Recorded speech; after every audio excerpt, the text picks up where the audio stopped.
Welcome to another edition of the It's Cavalier podcast. It's your boy Mack, and tonight I am joined by Mikey McNuggets of Ultimate Cleveland Sports Show. What's going on, Mikey? How are you, man? I'm doing good, man. I first want to give you a little kudos to do a post-game podcast after 82 regular season games.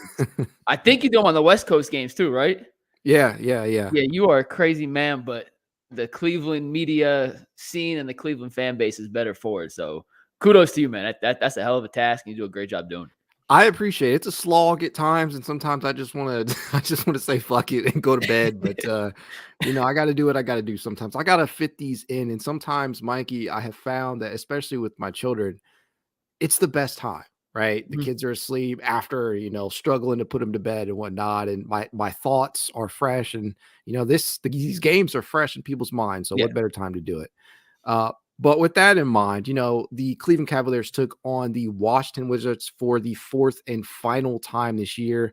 And, they had the chance to complete the season sweep. And obviously they did that. But it was really, really frustrating throughout, man. Just initial thoughts right after this game concluded. What were your initial thoughts? My first thought was if the Cavs don't have Donovan Mitchell at 100%, they're in trouble. And I think we all kind of knew and assumed that. And you saw in the first two games without Mitchell at all, they lost to Orlando, lost to Philadelphia. The offense just looked kind of out of whack. Their three-point shots were down damn near 50% from when that 20-game streak where they were making, 17 of 40 a night. Donovan's back, but still kind of under the weather. He was, I don't want to call him a spot-up shooter tonight, but he was not the Donovan Mitchell who should be in the forefront of the MVP conversation tonight. And without him, against a short-handed, undermanned Washington team, it was a dogfight. And, when you play a team like Washington, Jordan Poole's going to have some nights where he goes 0 for 30 like last time the Cavs played him. And he's going to have nights like tonight where he looks like Michael Jordan for a few minutes. And they're kind of wonky and funky to play, but the Cavs made it way too close for comfort. But at the end of the day, a win's a win. And they saved us from a miserable 48 hours until Tuesday's game against Dallas online with all the criticism and even some of the guys I work with, some of the wild takes that would have came out of that. So it was nice to know that it did not turn into pure catastrophe, which it seemed we were headed for from like the beginning of the fourth quarter to about the 8-minute mark when the Cavs finally put something together. Yeah, I mean, it was frustrating. It started to make me feel like, well, shit, is this going to be the start of a skid, like a very long losing streak? It would have been 3 in a row. And obviously, while I didn't feel that way throughout the duration of the game, that first quarter left a lot to be desired. They did turn things up in the second, and they carried that on into the third. But then Washington really started to make things interesting with the way that Jordan Poole was able to just knock down whatever he took. And there was just points where certain guys just looked a little disengaged out there. Obviously you can't really knock shot making that is just going in despite whatever you're doing defensively. Sometimes guys are just going to make shots, and that's what happened for Poole tonight. But there were other possessions in which you're just like, man, guys got to rotate, guys got to close out a little bit better, especially out in the perimeter.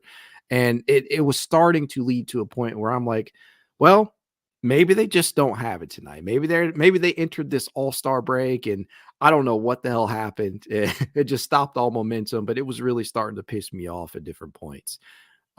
One of the guys that I think we both feel heading into this game needed to kind of continue his elevation since returning from injury is Darius Garland. And for what it's worth, I feel that since returning from all-star break, he's actually been fairly productive. And I think the biggest knock on him has been a general lack of aggression at times, especially in Cleveland's last game, where you're looking at him facing off against Tyrese Maxey. And we saw what Maxey did today earlier on. But you watch a player that is so talented in Garland, and sometimes you just wish that he would take the game by the reins, especially when you have Donovan Mitchell out there who has no heritage, puts it down here, kind of forced his way onto the court tonight in a game where Donnie clearly just either doesn't have it or still working his way back from an illness, and you're needing somebody to take charge. Garland, for what it's worth, in that fourth quarter did that. But just talk to me a little bit about your feelings and thoughts on him since he's returned from his injury overall. On paper, Darius is crazy talented. Like, he has all the requisite skills you would want a point guard to have. His handle's absurd. He's a great finisher. His jump shot should be silky. And then sometimes it's just one of those things that you get frustrated because you want him and you think he's capable of doing more, but you look at the box score at the end of the day and he's like 18-8. You're like, that's a damn good game. Yeah. But it felt like he didn't fully utilize his assets. And I think the one thing for me, especially without Donovan in the game against Orlando and Philadelphia, and he's still working his way back. I don't think he's a finished product yet in terms of, where Darius will be by the end of the season. But when Donovan's in the game, he's consistently putting pressure every possession on the defense to rotate either towards him, whether he's using the pick and roll, getting to the lane, kicking out to the corners, and he's doing it quick in the shot clock, which Darius, on the other hand, is more of a east-west, side-to-side player. He likes to play with the defender, which he's phenomenal at. And by the time he gets to where I think he wants to attack the defense, there's like 7 or 8 seconds on the shot clock, not 12 or 13, and the Cavs are forced into a secondary action that is maybe not ideal in terms of the shot they're looking to get. So, I was watching the Orlando game in particular, and down the stretch, it's not that he's predictable off the pick and roll. It's not that he's not capable of creating. He does it all. I just wish he would move a little faster and make the defense have to react to what he does a little quicker in the offensive possession, as opposed to holding it a little longer than Donovan does it. And they're not the same player. Like, they have different skill sets. Donovan's better at a few things than Darius. Darius is better at a few things than Donovan. But it just feels like when Donovan's the lead dog here, there's constant pressure on the defense to react not just to him, but react and then close out. And you still have to make another reaction to whether it's Isaac, Max, George, whoever it is, off their action. With Darius, it just seems like it's a little slower to get into things. And he looks better. I mean, he feels like he's more confident in his shot. In the fourth quarter, he had the back-to-back threes that tied it at 91, or made it 94-91, then tied it at 94. And, you need to see Darius step in and take those shots with confidence. So I think it's kind of coming back, maybe a little slower than we all would have liked, but he just needs to see the shot go through the hoop, the ball go through the net. And confidence is such a big thing in basketball, especially for an undersized guard. If his shot isn't falling, then they're giving him more space. They're a little more physical with him. So I think he sees a few shots go through the net, especially from beyond the arc. It's going to open up all the other facets of what he brings to the table offensively. For sure. Yeah. I mean, I look what he does. I look at the talent level that he has. Certainly, I think this is just, as you put it before we went on, it's a mental thing, right? It is totally based and rooted in my opinion, in confidence. Since returning from All-Star break, he's putting up 17.7 points, 8.7 assists, and the shooting splits they're pretty efficient. 45% from the field, 40% from 3-point distance. Take that every day of the week. Yeah. And then the only problem that you could find in that is, I suppose, volume, right? That's what everybody is clamoring for, especially from beyond the arc. They're wanting him to be aggressive, take those shots when they're called upon, and just be completely assertive when situation calls for it. And that's really the only gripe from an offensive standpoint that I have with Darius Garland. He kind of is what he is defensively. There are points throughout games, especially against Philly in that last game, where one of the last sequences he had was stealing the ball and kind of keeping the game, I guess, maybe not necessarily close, but giving the Cavs a chance towards the end. And he'll do that every now and then with a timely steal, but he is not a known defender. And so I've come to terms with that. As long as he offsets that with offense, I'm okay. But overall, I guess my thoughts on him right now are just be assertive, be aggressive, and it'll come back to you, because he just does not strike me as a guy who's going to force the issue. And I think that's what a lot of people want him to do. Like, if the shot isn't falling, people are still wanting him to jack up a ton of shots. And that just does not seem like his MO. If the shot is not falling, he's going to look to play make and facilitate and get other guys involved. And it's crazy, Matt, because he has the mindset of an old school point guard. You just don't see many old school point guards in today's NBA. I feel like if you rewind the clock 10 years ago, he fits into exactly what you want. A guy who's looking, his primary focus on the court's to get other guys open, create looks for everyone else. But in today's day and age, with the success of guys like Dame Lillard, Steph, and the elite combo guards that have taken over the point guard position, the traditional point guards expected to score 20, 25 points a game. And Darius could, but like against Orlando and Philly, when Donovan's not playing, and it's a critique, but it's also just, I want more from Darius. I think he's that talented. Sure. If Donovan's not in the court, he's by far their best playmaker, shot creator for not only himself, but for others, right? Like, I don't think you could argue anyone else. So when it's on your shoulders, Darius, you got to be the guy who takes that next step up in terms of your aggressiveness. And even if it's not 30 shot attempts, and I don't know the exact numbers. I should have looked this up. This is a bad job out of me, but It's I all need to good. see, like, assists are a great stat, but you can make a great pass. A guy missed an open shot. You don't get an assist. Potential assist, yeah. Yeah, but his potential assists in those games have to be, 20, 30, somewhere in that range if he's only going to take 10 shots. But when Donovan's not on the court, I trust Darius to make the right play either for himself or for someone else more than guys like Caris or George or Mobley or, like, you know what I'm saying? So I just think that's why the expectation on him to shoot and be more aggressive is what it is. And maybe that's not fair because that's just not the kind of player he is. But after seeing what he did the year before Donovan came, I feel like it's in there. He just has to kind of believe in himself and bring it back out. It's definitely a part of his game. I just think from a mental aspect, as soon as Donovan was acquired and the play style just changed, right? Yeah. From a mental aspect, he just shifted his whole play style and trying to fit next to Mitchell. Because the one thing that we know about Mitchell, one thing that we've come to love about him, especially this season, is that he often has the ability to shift to whatever Cleveland needs him to be. You need him to go get a bucket, he's going to score that shit. You need him to play make, he'll throw some guys open. And he has become one of the, I don't hesitate to say, one of the top 5 best combo guards, if not top 3 best combo guards in today's league. And I think he has shown a ton of growth since he's come to Cleveland in that regard. There are definitely things that have always been in his game, but I feel like Donovan has taken a leap in that regard. And I think that's what people are wanting out of Darius, is just learning how to flip that switch, because he did that during his All-Star season. It's just getting back to that when it necessitates, especially in games where Donovan is not out there. You need him to be able to pick up that slack. You need him to say, fuck it, I'm going to go out there and I will put the team on my back. And I think that's been the biggest complaint. And, I know a lot of people sometimes come at me about criticism. I think that's a valid criticism, right? I think that if that is your issue with Garland, that is perfectly warranted given the contractual obligations and things when you're getting into that conversation, just because that's where a lot of people are looking. They're like, this dude is paid. That's such a BS excuse, though, because what were we supposed to do? Let him walk? Like, you often overpay, right? And you we have know to. this, Mikey. What are you going to do? Like, Yeah. Like Jordan Poole is making $230 million. God, that's like, a terrible contract. They're a bad contract. And I don't even think Darius is necessarily a bad contract. It's just he was eligible for the rookie max. When's the last time a rookie coming up on a potential contract extension hadn't gotten the max from his own team?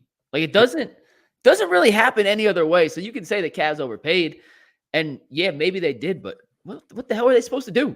He's coming off an All-Star season. Yeah, what are you supposed to do? He's 21 years old, coming off an All-Star season. He was tabbed as the next up-and-coming guard that everyone thought was about to take over the league.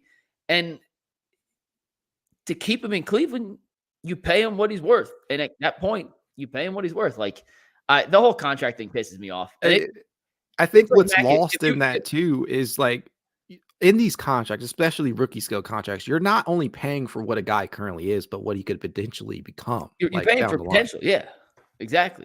I mean, Karl Anthony Towns got it. Zion got it. It's just the way. Who's up next? Like, Cade Cunningham's going to get it. Mobley's getting it in a year or two. Whether you wanted to say he's worth the max or not, we'll have that conversation. I promise you this: he's getting the rookie max. I'll break some news on the It's Cavalier podcast right now. Evan Mobley will get the rookie max extension when it's time. Like, where do you fall on that? I would love to have your thoughts on that right now, because a lot of people see his development and they feel like it's stagnated due to the arrival of Mitchell, which to a degree you can make an argument that, hey, this is kind of, from a developmental aspect, it's stunted a little bit, but not so much that it's going to impact contractual conversations. But where do you fall on that? If you had a choice right now, are you giving him that max? Yeah, I'm always in favor of giving the guy the max, and if it's not worth it in the long run, you could find a way to trade him. But you can't lose an asset like that for nothing. And at the end of the day, my whole take on Mobley is, Cleveland tabbed him, and myself included, as the next unicorn, right? He was supposed to be the savior. And I don't think he's a unicorn. And I say that in context of, you see what Wemby does, steps right into the league. Chet Holmgren as a rookie, like Paolo, those dudes are on a different level of immediate impact. And if you put Evan Mobley on Charlotte this year, he's probably averaging 22 and 12. And we're having a whole different discussion about what Evan Mobley can and can't do offensively. But against Philly, there's no way he should take 9 shots. Like, I still wish, just like Darius was more aggressive in certain aspects, I wish Evan would just assert himself. but defensively, he's a stud. Offensively, his game's coming together. I think he needs to shoot. I don't want to say force threes, but I do think the Cavs are at their best if he's a quasi-reliable three-point threat, especially in the playoffs when teams kind of just pack the defense in. So I think he's really good. Is he great? Not yet, but I think he's a really good player. That's fair. You could certainly, if Evan Mobley never gets better, Mac, if this is the peak of Evan Mobley, he's a 15-year solid-ass player in the NBA. Bro, And he's dropping to be an all-NBA level guy. So he's basically dropping 16 and 10 and throwing some dimes out there. He's shown a semblance of perimeter shooting. We know what he's done from a defensive standpoint. So he's worth whatever money that Cleveland has to offer him. And you obviously, like you said, you don't lose an asset like that. You sign him, and eventually if you have to move on, you do. But right now, I mean, Mobley, and this is something that I have kind of tried to shy away from discussing too often, but I kind of agree with the fact that he may not necessarily be the quintessential unicorn, in terms of what we see from some of these other bigs, right? Wemby completely shifted what we feel like is a unicorn. He just changed the game. He's absurd, man. Yeah, but even in saying that, Mobley is still a damn talented, young, up-and-coming prospect, and he should continue to get better as he enters his prime, and he's nowhere even near it. I mean, there's a couple of different guys on this roster like that, and the next player that I kind of want to ask you about is one who is due to hit restricted free agency this upcoming offseason, and that is Isaac Okoro, who's playing probably the best basketball of his career. Where do you feel like where do you feel Isaac stands in terms of contractual conversation? Do you feel like where do you think he would fit in terms of his next contract? If he shoots, so it's a two-part question, because I think he has to prove it in the playoffs. He has to make a shot in the playoffs before he's going to get the contract I think he's earned based off his regular season play. I was in the mindset last year, Mac. Excuse me. He was unplayable in the playoffs. Like he just wasn't taking shots, and you were playing 4 and 5 basketball with 2 non-shooting bigs. I just thought it was you were playing with a hand tied behind your back, and I was like, I'm out. I can't do it. And I don't know if I've ever had my opinion change on a player so much in one season than I have with Isaac Okoro this year. He's not only been good, he's been phenomenal. And that's probably not even giving him enough praise. Offensively, the leaps he's taken as a shooter, as a driver, as a slasher, as a playmaker, he's attacking closeouts. We already knew his defense was awesome. But, what can't he do offensively right now, Mac? Right now. I know he's not running the pick and roll, and that's probably not ever going to be in his game. But as a 3-and-D wing, how much more can you want? And at this point, in a closing lineup, I think the one question JB has to answer between now and the playoffs is who's the 5th guy with the core 4?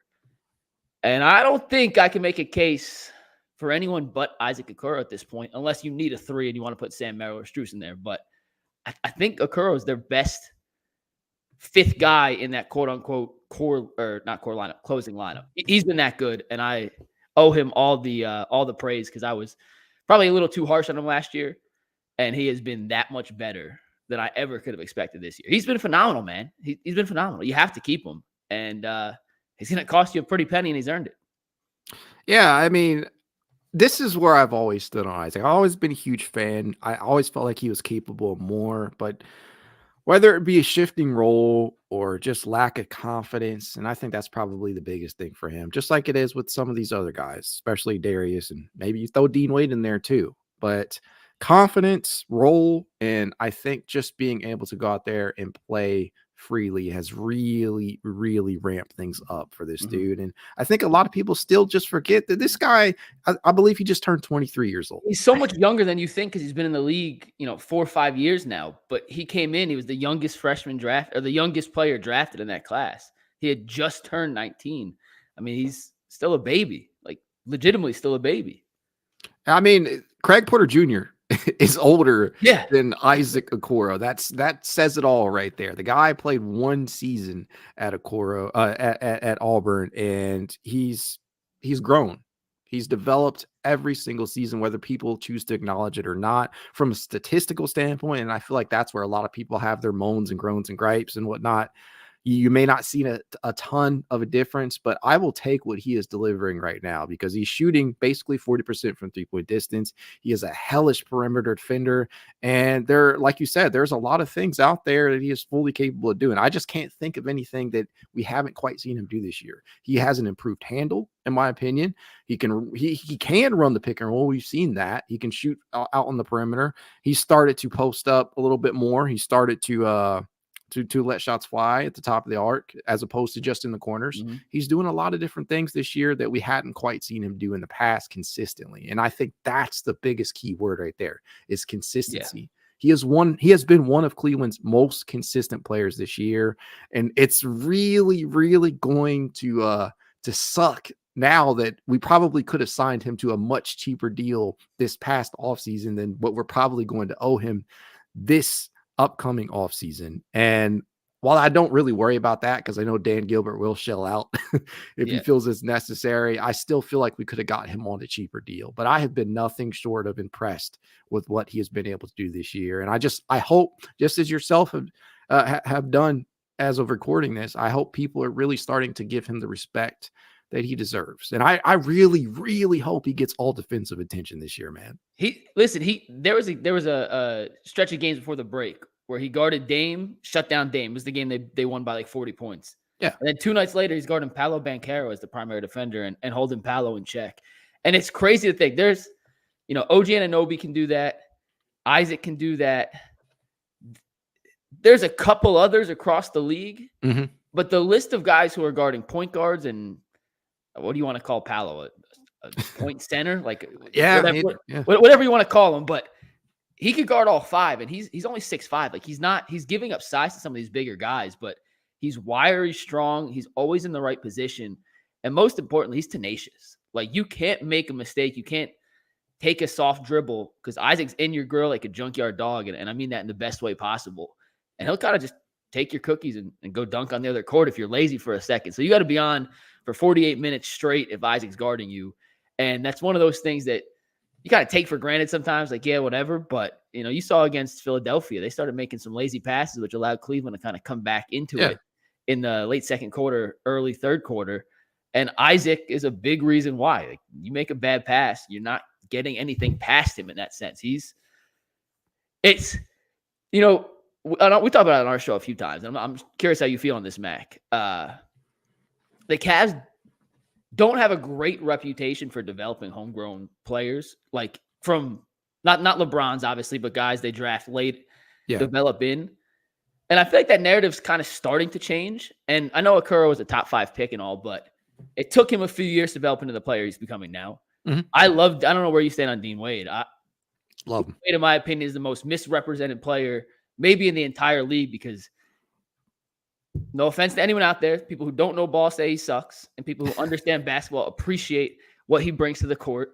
Sam Merrill, they turned him, nothing to something. Craig Porter Jr., we'll see what Emoni Bates can do when he gets to the NBA level. But over the last couple of years, like, I think that narrative is starting to change a little bit. I see some of the comments that Terrence Mann can guard everybody. He's another guy who's at least physically capable of guarding 1s and 5s. But their staff deserves some credit. And kudos to those guys for not giving up on Isaac because he clearly could have given up on him. And now you're seeing the reaping benefits of letting guys develop, giving them a chance, and they're playing up to their potential now. So patience, bro. That's all it is. That's all I feel like. I preach that all the live long day, but I know as fans, like, that's not a strong suit. It's not a big virtue among our fan base. Really, any sports fan base, people hate being patient, especially in regards to people who can probably deemed as developmental prospects. Whether you like it or not, Isaac taken at 5th overall, he came in as a developmental prospect. I mean, for a rebuilding Cavs team that obviously needed perimeter defense beside Colin Sexton and Darius Garland, I don't know if there was really an obvious selection in that draft. The 2020 draft was just such a crapshoot. But to your point, to your point, like from a developmental aspect over these past couple of seasons, whether it be undrafted talents like Craig Porter Jr., Dean Wade, Lamar Stevens, even throw him in there. Yeah, he gave some great call. Yeah, some good contributions over the years. They have been able to kind of shift the narrative here, and I hope they continue that trend. I don't know where you stand with guys like Isaiah Mobley. and Pete Nance. But I hope they continue that trend with some of these two-way guys down here. Emoni, you already mentioned him, but I do feel like that narrative is shifting. And I think that's really, really important, especially for a team with title aspirations that's going to need to get creative in terms of contracts and being able to put guys out there that are not on max salaries. So I feel like every single championship contender has players like that they've homegrown, and they haven't necessarily outsourced and tried to acquire via trade and whatnot, because you have those out there, but Cleveland's doing a better job of doing it over the past couple of seasons. And one other layer to that is with the new, tax aprons. And when the Cavs do pay Mobley, I'm telling you, it's going to happen. They're going to have to make some difficult decisions on the depth pieces they have and the ability to pay, quality proven depth pieces. And that's where the development of G League guys, whether it's a Mobley, a Nance, a Sharif Cooper from the G League, Emoni Bates, those kind of guys are going to be so crucial in putting together a championship roster, because the luxury tax is no joke, guys. And when you hit that second, and with the new, first apron and second apron, and Kobe Altman's told Jason this before Jason's reported it. I know Chris Feeder's reported it. They don't want to pay the luxury tax before it's time to pay Mobley. And that Mobley extension is going to put them in the luxury tax. There's no way around it. And super quick explainer, if you guys know the luxury tax, you can spend $1 on a player, but it costs $9 to the league is essentially the value. And then you can't do certain things there's a hard cap and no buyout guys. So a whole plethora of issues you run into money-wise if you're in the luxury tax. And if the Cavs, when they put Evan Mobley on that extension, they're going to be in the threshold. So they're going to have to fill out the roster with CPJs and Sam Merrill, smaller contracts, and finding them through the G League, developing them in your system, giving them ready to kind of contribute on the NBA level from day one when they make that jump from the G League to the NBA level, not just for Cleveland, but for all these teams in the luxury tax, is going to be more and more crucial now with the cap restrictions based on how much you can and can't spend. So the Cavs are at the right point, kind of changing the narrative on what they can and can't do from a developmental standpoint. I mean, I feel like, although people hate this, right? Going that route and saving your second round picks when you have limited assets and people wanted to really throw a lot of those away to the wind for players like Royce O'Neal, who immediately had a monster game today. You watch him do that and you're like, well, damn, did the Cavs make the right call? And I still feel like it is. But it just makes me feel better about saving those picks, because they are becoming more and more valuable, assuming that the scouting department and this front office is able to continue to pull rabbits out of the proverbial hat in terms of some of these guys they've been able to get. And we haven't even seen all of them, right? Luke Travers, another guy who I'm really hoping to see eventually in this Cavs lineup down the line. But yeah, it just speaks to the level of development they have. One player specifically that I've really kind of wanted to hear your thoughts on, just because we haven't really had an in-depth discussion about this before, Mikey, is Caris LeVert. He's been slumping as of late, but tonight he really, really was crucial in tonight's victory. 18 points, 12 boards, 8 assists, and an efficient 6 of 10 from the field. When you view Caris LeVert in a vacuum, what are your thoughts? He brings something to the Cavs that they can't replicate with anyone else outside of their starting five. His playmaking, his ability to get into the paint, his creativity off the bounce. Like, I love George, I love Dean, but that's just not what those guys do. Sam Merrill doesn't do that. Good Caris is awesome. Bad Caris is horrendous. And you don't know what you're going to get until you put him out there. And I think you need him in the playoffs because of his ability to make something out of nothing. And I don't know how much you've talked about this, Mack, but regular season basketball and playoff basketball are two different games. It really is two completely separate things. So in the playoffs, I think he's a mandatory. I will hear no negotiations. I think what he brings to the court, unless he starts over 7. You need shot creation. He can do that. In the regular season, if he comes out and misses his first 2 shots, I'm fine with letting Sam Merrill get the rest of his minutes that night. I have enough faith in Caris as a veteran that he's going to understand his minutes may be on a yo-yo down the stretch just based off JB needing to see what he has in some of these other guys on the wing. So I'm not worried about his mentals getting all thrown off, his confidence getting shook. But I don't think there's any player on the Cavs or maybe in the league. No, that's not true. Jordan Poole does it more. But, like, the highs are awesome and the lows just infuriate. They absolutely infuriate me. Like, they make you want to punch your TV. Like, yeah, when you're watching him doing some of the yeah, shit that he does out there, when he's going through some of this, oh, I love this Tom K down here. Caris LeVert. yes, 2 points yes, one game, yeah. 40 next. Tom, you got that. You hit the nail And if on the head, man. I was at the game, they played the Clippers before the break, and Caris came down and he hit a step back three. And I'm with my boy Justin, who likes basketball but isn't like a basketball fan. He likes the atmosphere. He knows the players, but like he doesn't know anyone on the Clippers. And he's like, Caris is gonna shoot the next time he gets it, guaranteed. I'm like, what makes you say that? He's like, I've been to enough games this year, trust me. Caris comes down, step back three, not a single pass, complete brick. Looks at JB, goes, my bad. Justin goes, he's gonna shoot again next time, guarantee. Donovan brings it down, kicks it to the corner, quick three, bricks it. JB pulls him. He goes back in a second later. It's just like he's the ultimate confident street guy. And if it's good, it's great. And when it's not, it's not. But in the regular season, if someone wants to tell me Sam Merrill should get those minutes or Dean Wade or George, or let's mix and match the rotation. We don't need Caris in the regular season. I'm not going to fight it. But come playoff time, I do think Caris is a staple. Whether JB goes with a 7, 8, I doubt he goes 9, but even a 9-man rotation in the playoffs, like Caris LeVert has to be one of those guys in the rotation. One of the names you just brought up, very interesting conversation surrounding him, and that is Sam Merrill. Sharp shooting guy, kind of took the league by storm for a minute there, was one of the top shooters in the league, and now seemingly can't crack the rotation for more than maybe 10 minutes a game. How do you find Merrill more minutes, or is there a way to even do that? So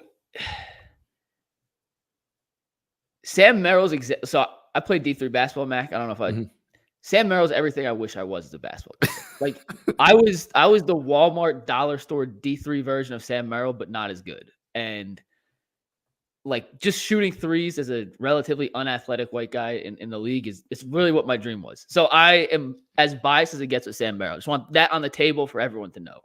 At least thank you for clearing the air. Yeah, because whatever you're about to say next, at least we can I think Sam, like, I don't know how he doesn't get more minutes, but I also understand JB's unwillingness to kind of budge on what he believes in. JB likes old school basketball.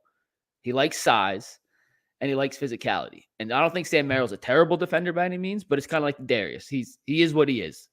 He is what he is. He's not horrendous. He's kind of usually in the right spot at least, but teams are going to hunt him if he's on the court. If he's making shots, if he starts the game 2 for 2, 3 for 3, like the Cavs offense looks as good as it does with any 5 players on the court when Sam Merrill is in that 5-man rotation because of the space and the gravitational pull he has when he's standing in the corners.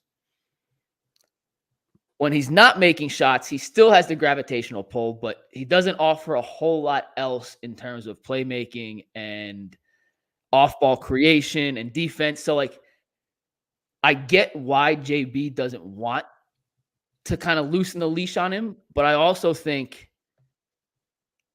he needs more minutes to make shots, if that makes sense. It's kind of a give and take. Like, he has to get in the rhythm of the game to be able to shoot at the level we know he's capable of shooting at. And it's really hard to come off the bench ice cold, play 2 minutes, find your legs, you miss a shot, you know you're coming out. I don't know what the answer is, Mac, but I think in the regular season, you have nothing to lose by playing him at least 15 minutes a game right now. Like, you could find a few minutes here and there. What's the point of putting 34 minutes on Donovan's legs each night in the regular season? We know even the playoffs. Same thing with Darius. And I know those guys are coming back, so it's not perfect right now, but I want to see Sam Merrill play more. And I also understand that he probably will not be in the playoff rotation come April, and that's going to piss a lot of people off. Mikey, that is exactly where I am with Merrill right now. It's like, okay, he's somewhat limited by his size, right? We know he can shoot, right? We know that is his biggest asset. He's a movement shooter, and he's one of the best in the league when he's on. But finding minutes for him on a team that, one, is already kind of at a disadvantage in the backcourt when you're talking about two smallish guards in Darius Garland and Donovan Mitchell. And then you look at the small forward situation, and Max Strus is kind of undersized himself. And you're so is Okoro. Yeah, and Okoro, Merrill, Strus, all these guys are not real like traditional size small forwards when you think about these 6'6", 6'7" guys out there, especially in today's league. But just viewing it through that lens has kind of helped me cope. I guess that's probably the best word. Yeah. With him not playing as many minutes as he had at one point in the season.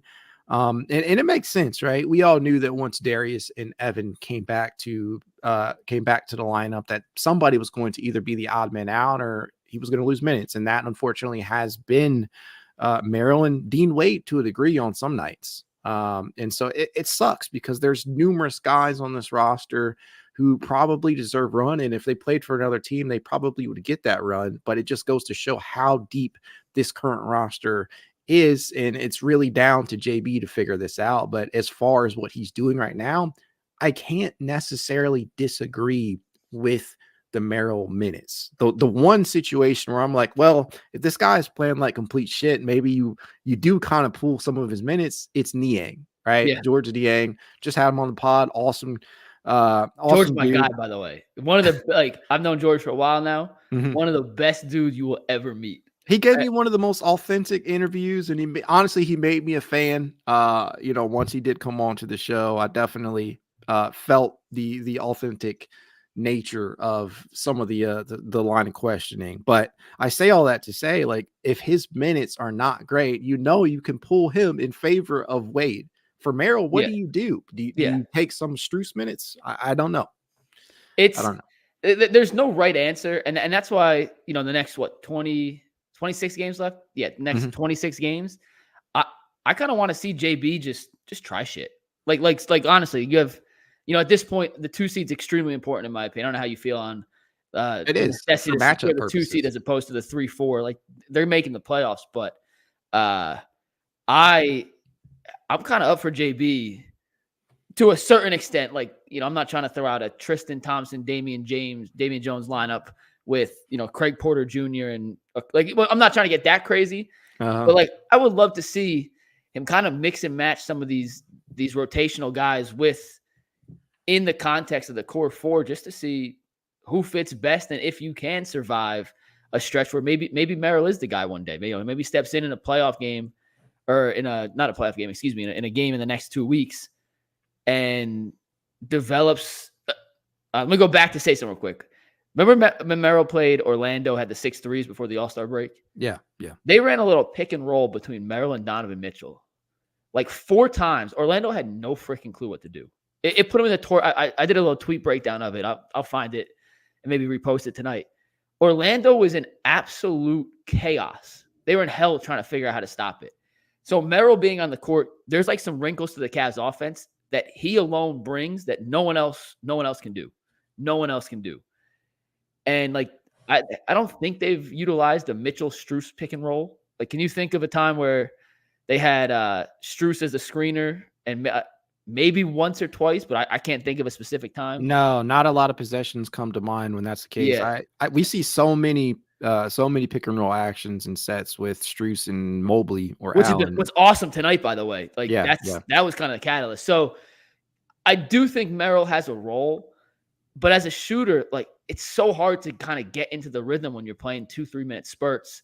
And I just don't know how JB gives him longer stretches of time without sacrificing minutes for one of the legitimate guys that has to play. Like, I'm not sacrificing Darius Garland's minutes in his return to what we hope will be, his all-star form in order to get Sam Merrill's legs under him. You know what I'm saying? I get your point. I just don't know where you're pulling minutes from unless it's LeVert. And that's why I think LeVert is the yo-yo guy for the next 20-something games. If it's not him, who? And that's kind of where I'm at with that. Like, JB's got a hell of a task at hand figuring out who can play, who can't play, and who's going to be in that 8-9-man playoff rotation. And there's 12 guys, because I think Craig Porter Jr. can play. I think Tristan Thompson's going to play in the playoffs. I mean, especially if you see the Knicks, there's no way that Tristan Thompson is. He has to play. He has to play. It's a non-negotiable. It just goes to show the level of depth that this team has. I know you just brought up a name that I was going to touch on this before we headed out of here, but Craig Porter Jr., he just got converted. Very, very happy for him. Hopefully I can land him on the show sometime soon. But He's not seeing the court either. It Yeah. just it's one of those things where I've seen people clamor for him throughout the season. I have been up that bunch in a ton of these games where I'm just like, okay, Donovan, Darius, one of them has missed a game, and the Cavs could use another creator out there, and Craig has just not been given a run for whatever reason. Do you feel like JB should try to get Craig involved a little bit more down the stretch, or you just kind of think it is what it is? He'll just have to bide his time and wait.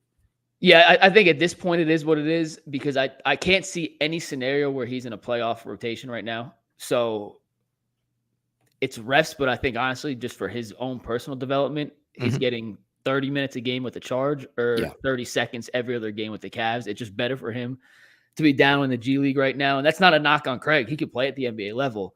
But if Sam Merrill's not getting minutes, who the hell are you taking out now to get Craig Porter Jr. minutes? And he, part of proving you could play in the league is you get an opportunity, and sometimes it's only one opportunity. You have to make the most of it. And when Darius got hurt earlier, like, it was Craig Porter Jr. who stepped up and filled those shoes admirably. And now that Darius is back, unless you want to tell me that you would rather play Craig Porter over Darius, which I'm just not going to have that conversation with you. Like, unless that's how you feel, where are the minutes coming from? How's he going to play? And he can't shoot yet. That's still a knock on him. Yeah.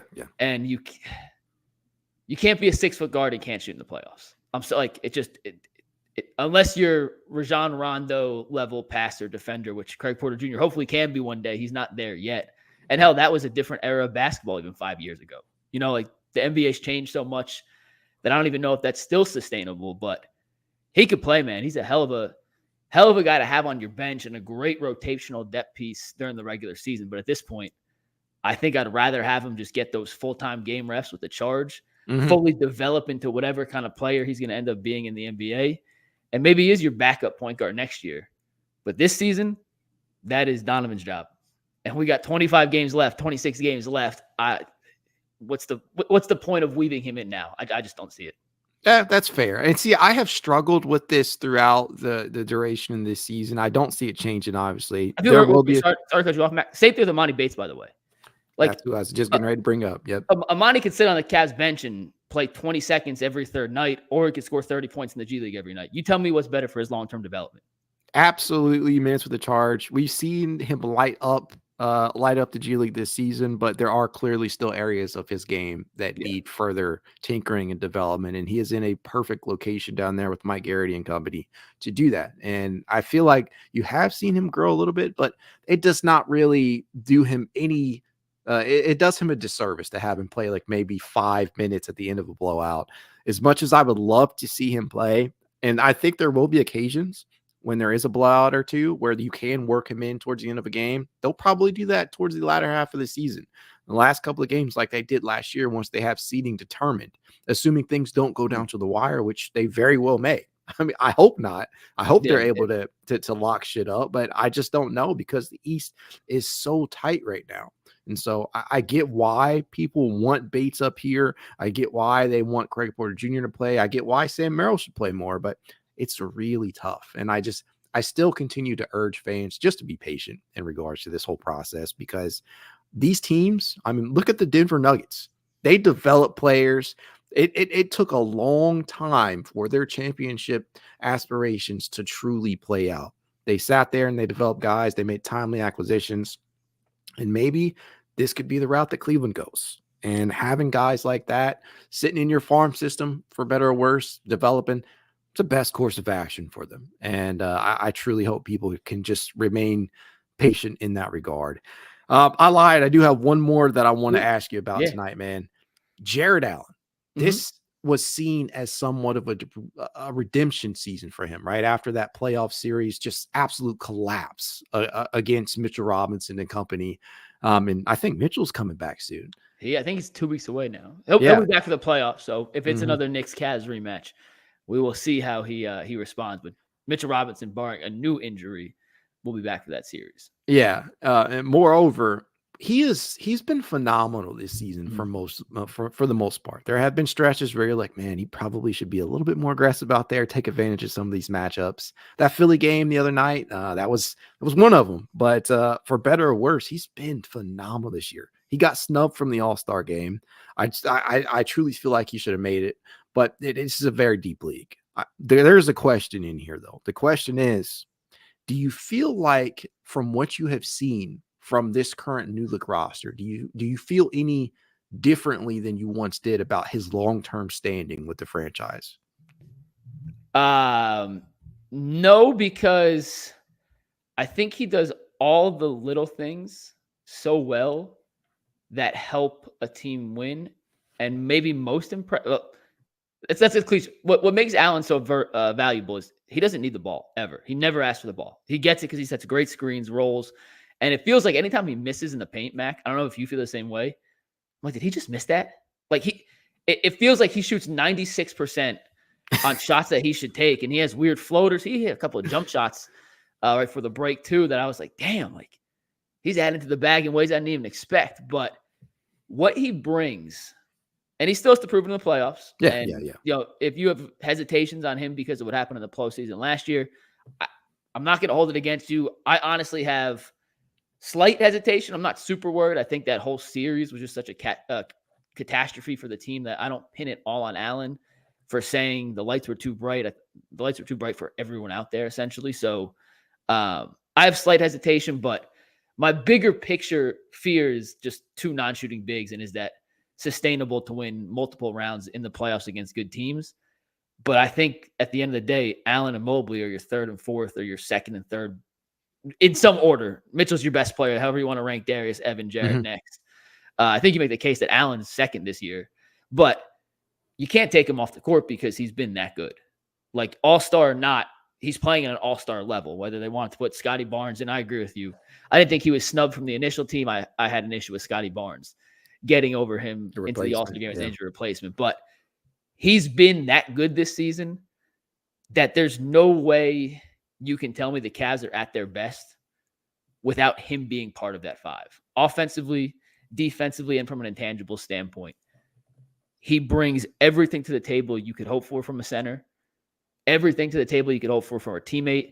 And frankly, the pick and roll chemistry he's developed with Donovan Mitchell is, in my opinion, their best offensive weapon. That is the number one. The Cavs need a bucket. What am I calling? Some sort of Mitchell, Allen, high pick and roll. And good luck trying to stop it with two shooters in the corner. So my bigger issue is it's not an Allen question. It's not a Mobley question. It's a can Allen and Mobley, without a full-time consistent three between the two of them, is that sustainable to win multiple playoff rounds? We'll find out this year. But I don't have any questions individually about Jarrett Allen or Evan Mobley in that sense. They're both phenomenal in their own right. They're different players, but they're both really freaking good.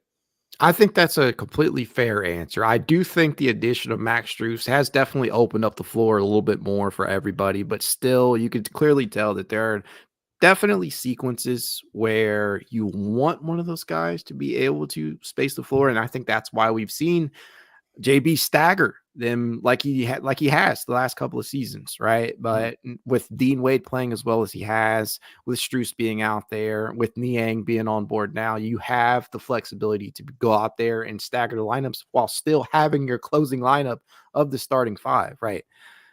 With Okoro or Caris LeVert, whatever, or Strus, whoever you're choosing out there. I also wouldn't hate Dean Wade, by the way. I think it's a core right now, but if Wade's making a couple shots, what he does defensively, I don't mind Wade being that fifth guy either. No, it's a good problem to have. Like JB's in a good spot here, but any of those guys, it's an upgrade over Danny Green last year. We'll just put it that way. way. It's a far cry from last year. I mean, Isaac was coming off an injury. People just said they forgot that shit. They forgot that he entered the playoffs coming off an injury. Dean wasn't himself, obviously. He played terrible, unfortunately. Yeah, you had the corpse of Danny Green out there.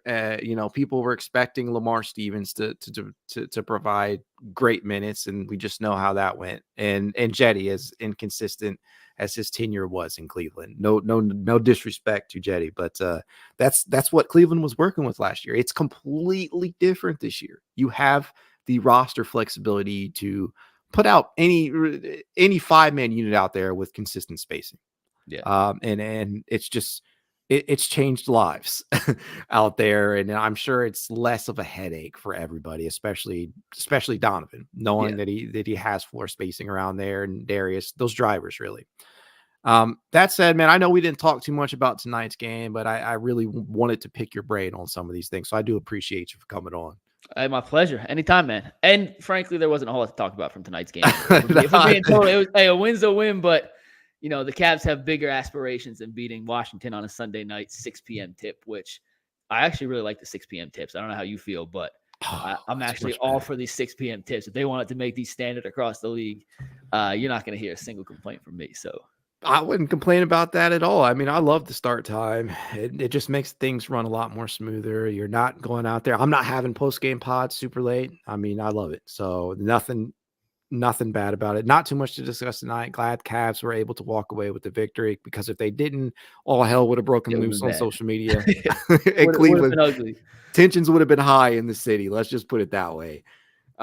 That said, as I always tell you guys, if you'd like to reach out to me, you know how you can. It's Cavalier_pod on Twitter, TikTok, Instagram, YouTube, and more. If you'd like to be added to the It's Cavalier Discord chat, you know what to do. Leave a rating, leave a review, send a screenshot of the review to itscavalier53@gmail.com.